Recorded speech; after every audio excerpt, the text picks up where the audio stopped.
Hello, Laclede Association. In September, we accomplished a lot of things in our association. We had our annual associational meeting at Calvary Baptist Church. Thank you, Calvary, for hosting the wonderful fellowship and the food that followed the meeting. I believe Linda Bradshaw reported that we had 23 churches at the meeting with 102 people present. The business side of the meeting went very smoothly. I want to thank each person that prepared and gave reports at the meeting. It was so good to come together and worship the Lord and hear His word preached. Pastor Eric Tietze's sermon encouraged us to work together and to remember there is just one church. It's all about being kingdom focused. Thanks to each one of you that attended. Our next executive board meeting will be at Oak Grove Baptist Church on November the 18th, 2025 at 7 p.m. I'm so thankful for the things that happened at our annual meeting.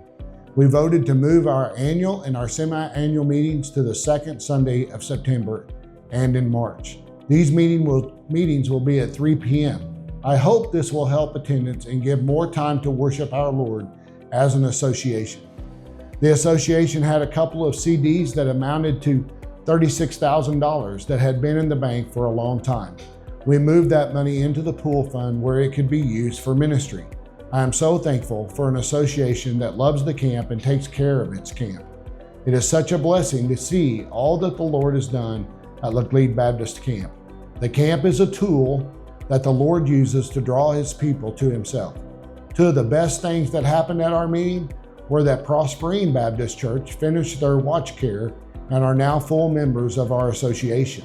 The other one was that Grace Baptist Church from Richland asked to join our association, and we invited them to be in watch care, and they will be officially members in March. We have so many great churches to work with, and we are truly blessed. Campers on Mission were at our camp the week of September the 15th through the 19th. There were over 40 campers at the camp during this week.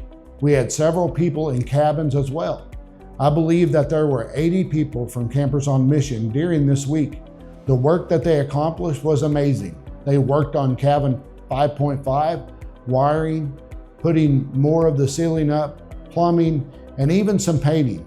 There is more work to do, but it's coming along very well. There were a couple of men that wrapped all of our windows and door frames on the outside of the camp with metal.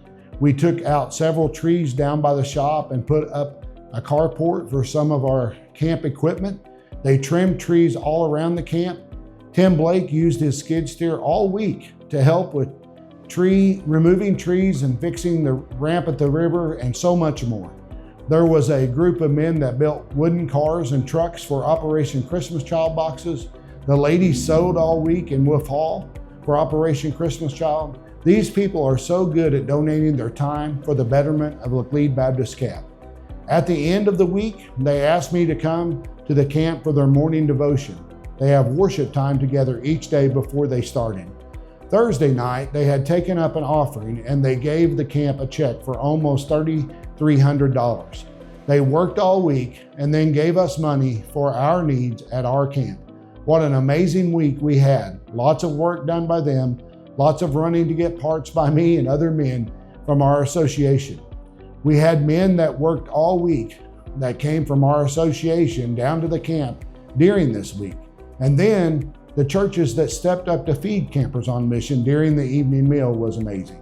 Some churches served by themselves and other churches partnered together to get the task accomplished.